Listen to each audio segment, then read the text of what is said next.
Hello ladies and gentlemen, my name is Sir Addy, and welcome to what could possibly be the most requested video on my channel. And I am not exaggerating, about 70% of the people in the comment section on my lore videos, which by the way have a total of over 50,000 views, you guys are awesome, were requests for a video about the story of the new map, Russia. And so that is exactly what I'm going to talk about today. So let's begin. In the morning of May 22nd, in an unspecified year, possibly shortly after the infection of Washington state had just begun, a commercial plane, Routine Flight 106, emergency lands at the Sarajevo International Airport because of a virus rapidly spreading throughout its passengers. It also seems that the plane would have been on autopilot, possibly suggesting that the pilot was injured or sick. After a quick check, the seemingly uninfected occupants are sent to Moscow, a big mistake which would ultimately lead to chaos. Before I go on, let's talk about the two side stories of this lore. The first one is related to the Kyriev quarry.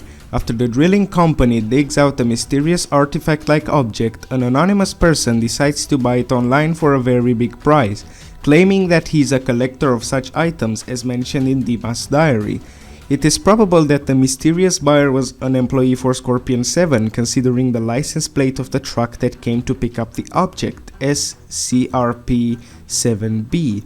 Details about the artifact or the Institute's intentions are unknown. However, the stranded cargo ship in Beaufort Bay, Yukon, might have something to do with it, I believe. The other side story is just about the popular American brand chain Big J attempting to buy the gas station of a family business a couple months before the plane incident, as mentioned in Anastasia's diary, and Nelson once again making Big J a relatively filler element in the story, unfortunately. Back to Moscow, after the escorted passengers turn out being infected and start spreading the virus throughout the city. Some of the military manage to temporarily maintain the virus, while the rest of the team blows up the two highway exits of Federal Russia. In order to blow up the last exit, a train tunnel, the personnel orders a man named Pavel to allow them to use a World War II cannon train called Ivan. They managed to successfully destroy the exit and trap everyone inside with the virus, but also the metro system connecting Moscow to St. Petersburg to prevent the infection from mass spreading between the two cities. What is really strange is that all these things seem to have happened for not more than 3 hours. This means from 7:27 AM to 10:24 AM in the same day, May 22nd, as mentioned in a radio log at the military base. But what if it was actually a whole year? Not only would it explain the government's desperate decision of stopping the virus after all other plans have failed, but also the mysterious note written by Sergei, the possible author of the 71 carvings in the maintenance hallways of St. Petersburg's metro, who claims that he feels like he is constantly stalked by some sort of entity, note which was written on August 5th. Now, it is also possible that this note was written before the landing of the doomed flight, but for now the note's meaning is rather vague, and it will remain that way for a while, I guess. Moving on, the mafia group at Krovy State decides to capitalize on the apocalyptic chaos. They obviously fail, as also seen in pretty much every movie in existence, and get infected before they can even get to do anything.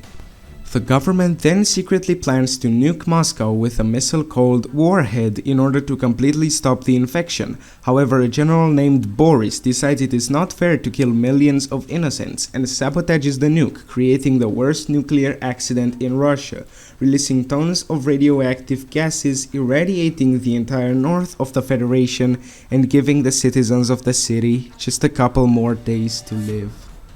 As a last hope, Russia joins the coalition. The remaining military establish a refugee camp at an oil rig off of the south coast of the country, and, after a couple of days, the core of a surveilling nuclear submarine melts down, causing an explosion that intoxicates and infects everyone in the area, meaning that somehow a person containing the virus got on that platform. The last survivors of Russia are now goners. And so, with time-traveling soldiers, nukes, and spooky ghosts, this is the known story of Russia. But before I go, one last thing, Thank you all so much for 2000 subscribers. It's so crazy to imagine this all happened in less than a week. And as a 2K special, I'll be doing a Q&A, so ask me anything in the comments below with a hashtag Q&A, and I'll be trying to reply to as many of your questions as I can for my next video. Once again, thank you so much. But anyways, thank you so much for watching. If you enjoyed, don't forget to like and share the video, subscribe if you want to see more of this content, and until next time, goodbye.